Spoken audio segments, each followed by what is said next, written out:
took a big deep breath, right? So I went inside you right here. Yeah. I went inside you right here. So I took a big deep breath. Yeah. Now I'm holding that breath. Yeah. So I'm compressing the spine, you said, correct? Well, if I'm doing that, holding the breath, and I have to, this has to compress. Yeah. Okay. So, can I try show it to you in a movement? Absolutely. You do So, whatever. Just I can make it this if you down. want to. I don't give a shit. That's exciting. I'm sure we won't concentrate nearly as well. Go ahead. So, take your thumbs onto your rib cage, Okay. fingers onto pelvis. Okay. And so, technically, Okay. if you've got any psoas firing here, Okay. when you lift up, you Okay. should feel movement between your thumbs and your fingers. Yes. Okay. Absolutely. Are they equal? Left and right?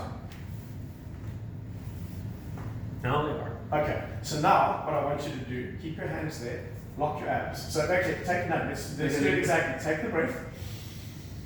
And then as you would do the breath hold and lock the abs as though you were about to start the squat, now take a knee up. Is there any movement? Minimal. Okay, so what's happening now is instead of your spine expanding through movement, it is now collapsing. So now, let's make this a little more interesting. Take your knees with this locked higher and notice how when you go further and you reach a point, I'm shifting. I have to do something because it's not right. it doesn't, your body doesn't like it. No, I'm shifting. Because it's going, but you're hurting me. Why would you do that? But what happens is people that put a big weight on, they get distracted by the weight, they stop feeling what the body's doing, and so but if we can keep you breathing, that diaphragm is firing the psoas, and suddenly you're doing the most important thing. I feel like doing. Yeah, go. So we're looking at the body doing this versus the minute breathing psoas glute is not firing, the body's now doing that. Yes. And because this could be your Which quad. makes sense.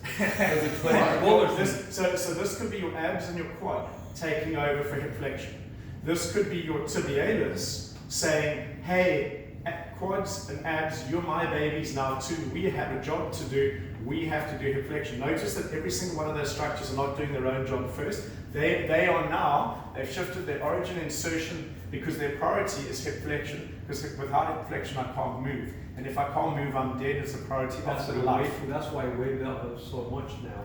Because when he did this, the weight belt will put pressure here. The weight belt takes over what it's supposed to be doing. And so what people do is they push hard against the weight belt. Yes. And so they create more pressure, and That they actually make this more. But again, they're overloading the body with a different stimulus. And so because there's so much stimulus, people are not aware of what it's actually doing. And when everyone gets off the squat rack going, fuck, that was so good. Yeah, put there, I don't have to learn how to squat again. So I do not know how to squat then. Because I'm trying to think, But wait, this gets worse. So this is my foot, okay? So when that one doesn't work, what the body does, it then goes higher. So this is now my arm and shoulder or my jaw. Look at this long frigging lever all driving. So if you are an arm driver, okay, that means everything from here, this has to shorten, tighten, drive it. This has to drive up. So you're going to get all the repetitive strain injuries, tennis elbows, shoulder impingement. You're going to rip your rotator cuff because everything here has to be short and tight to drive down to be your psoas and your glute. But this is going to drive up to meet it.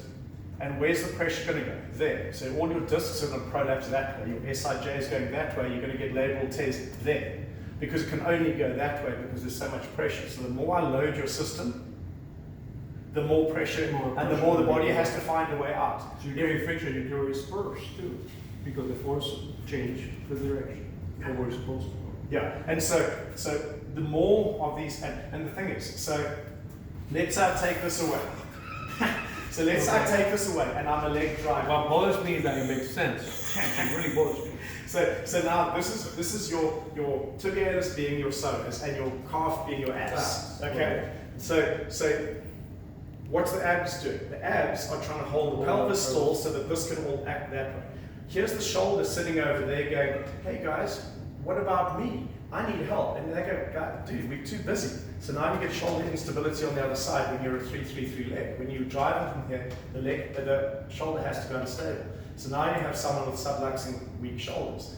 And we go, let's work on the shoulder. No, it's got nothing to do with the shoulder. It's got to do with the entire body priority is here. But look at these long levers imploding into this. So all of these adaptations, my calf gets really, really tight. So in order to be the butt. So now the body says, shit, I can't walk. So I have a choice. I can hyperextend my knee because I unlock the calf. I can turn my foot out and rotate outwards because now I can actually step over. Yeah. And then you get some clever people that go, you know what? When you squat, let's go wide and let's turn up. Why? Because I can't do it. Because they couldn't do this and that. And so we find a way, and like when Jael and I met, I said, why do you think people invented squat racks? It's because they've got no stability, so let's just make it an up-down motion so we take away, so you can just do the weight. Your point of focus is wrong. It's like the body has no stability. The body has no ability to take care of itself. Come on!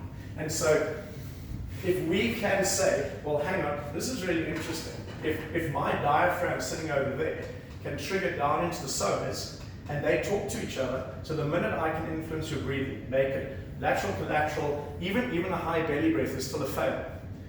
I can make apical breath, lateral to lateral, which is there for Pilates. Pretty much all of the stuff I learned in physio was rubbish with around respiratory. Therefore, I'm turning off the psoas, turning off the glute, and this has to happen. And the only time it doesn't is when I'm a zero. And the zero is when the body doesn't find an effective way to do this. And here's where it gets interesting. A zero, post-traumatic stress, exhaustion, burnout, fatigue. We're seeing more and more of it around the world. But Spud and Susan was a zero. And she's a powerlifter. And so guess what? The way that a zero survives is adrenaline. And when you have an adrenaline hit, you have 10 seconds. And so what happens? How does she lift? Spud screams in her face. And every time she's failed in competition, is when he's done the scream, she's about to go, is there something that goes, what, just hang on a minute, and then she's got to reset without her coach. She can't pick up the weight. It's like this, it's like a billion kilograms. When she's got, and we did the test the first time I met her. So basically, look, she can't hold, she can't hold. Then I screamed in her face, one, and I literally started counting. 1, 2, 3, 4, 5, 6, 7, 8, 9, 10, gone. You get 10 seconds of adrenaline. So therefore zeros, these people, they have to find adrenaline. They have to find ways to, and so before she gets ready. And that's their only way of functioning in the world. So therefore they create circumstances to do that, or they don't. They withdraw from the world. Oh, I'm exhausted and fatigued, and I can't, and so we get all these different things. We get controlling zeros. So they find ways to control their environment to keep it safe. So dare you step out of line of those control. Those are the people who need to know absolutely every piece of information before they do anything. And so you start to see how behavior is dictated by physiology. So if I'm an arm driver, I'm always like this. I do this long enough, I'm going to be fucking pissed off. Whether I started that way or not. Because my brain is reading my body and saying, well, I've got to mirror your body state with the mind state. Damn it, Douglas, I'm so pissed at you. I have to now, I'm going to have to sit here for freaking hours and me figure out a way to look at this through a freaking x-ray machine almost and say, okay, I take that deep breath, but I keep breathing. Now I got to find out the psoas that I deep breathe, okay? Because you have to work with the guy with the psoas. It's just that it's going to be so hard to relearn that pattern that it's going to take me a long time. No, it's not that hard. But guess what? The amazing thing is I saw some technology recently that I think can really help with that. How we can train people into that and make it much more effective. And I think you'd really like it. It actually looks a shitload like that. Okay. So how to advance people and how to take, so you would be amazed. So for the last 15 years, and one of the things that is the mantra of this is breathing is independent of movement. Because everyone has a fight. Should I breathe on the up or the down? And it's all bullshit because you should be breathing the whole way no matter where. But at the same time, if your system is safe, at any point in lift, I should say stop. And you're able to stop and breathe. And if I say up or down, it makes no difference. And this is where it gets funny because people no matter how much the weight. The people get dizzy. Yeah. If you squat, I'm gonna squat, and I hold the breath, I squat, I get dizzy. Yeah. because you're not breathing, which it makes And your sense. whole system is imploding, and Yes. your brain's panicking. Yeah, and what the because fuck you're are you not- doing? yes. Like you're locking me You down. need- You're loading me with. Well, the heart pumps, but then when you take a deep breath, when you take a deep breath, there's more volume of blood going into the freaking heart, which allows you to freaking pump more blood, more oxygen. Well, shall we make it more interesting? Since you What? brought the heart in. What? So okay, so the diaphragm. I want to draw a freaking heart. Oh, let's draw a heart. I want to